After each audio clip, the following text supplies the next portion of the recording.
Hey everybody, let's talk about the latest SB Nation mock draft. I'm joined by Ryan Nanni. I am Dan Rubenstein. Let's review the latest one. And the fun fact about this mock draft is it's 100% accurate for April's first round. So, Ryan, who is the first prospect you looked at, and do you agree with his placement? So I picked Devante Parker. Yes. A guy who missed about a third of the season with a foot injury.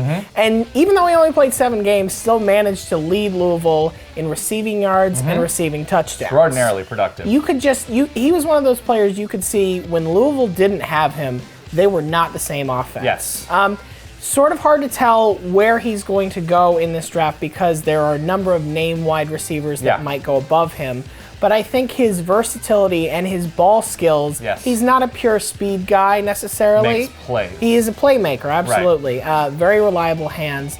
Probably feels like a top 10 pick. I think we have him in that range. But, you know, wide receiver is one of those team-dependent selections. Absolutely. So, but I think whoever gets him is going to get a very fun and reliable player. My first prospect that we're going to look at, Leonard Williams, of course, the USC defensive end, defensive tackle. It depends on the scheme he's going to go to. But so quick off the ball, terrific hands, chases down quarterbacks, running backs, receivers, whatever. He is that fast, that athletic, at that size. Incredibly athletic, as I just said, but he is dangerous and can play a 4-3 tackle, can play a 3-4 end, whoever gets him.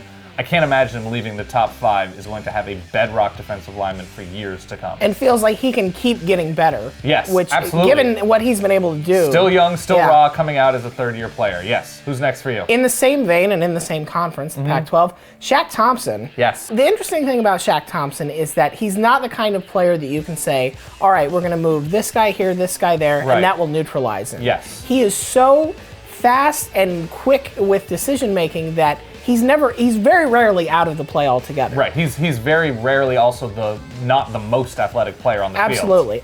He's not used a lot as a pass rusher. That's certainly partially because he's not the biggest linebacker. He has sort of a safety's body type.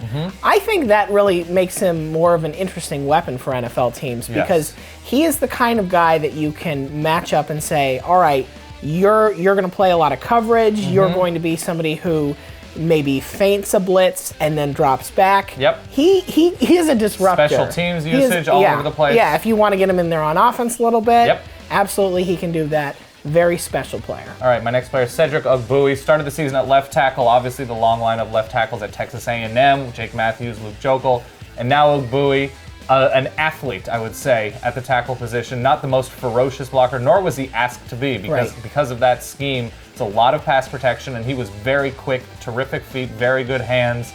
The question still is, and I think he is in that first group of tackles, he's probably a more natural right tackle, which is where he was when Jake Matthews was in College Station. The question is, can he get to that second level, and can he get nasty? Yeah. I like that word. And he's the guy who, at Texas A&M, started as a guard, was moved around to both tackle positions. So it's nice that you know if you bring him in and he's not ready to play that left tackle, you can say, we're going to put you at guard for your first year and still get value out of him even though you're still developing at like the same the Rams time. did with Greg Robinson this past season. Okay, who's next for you?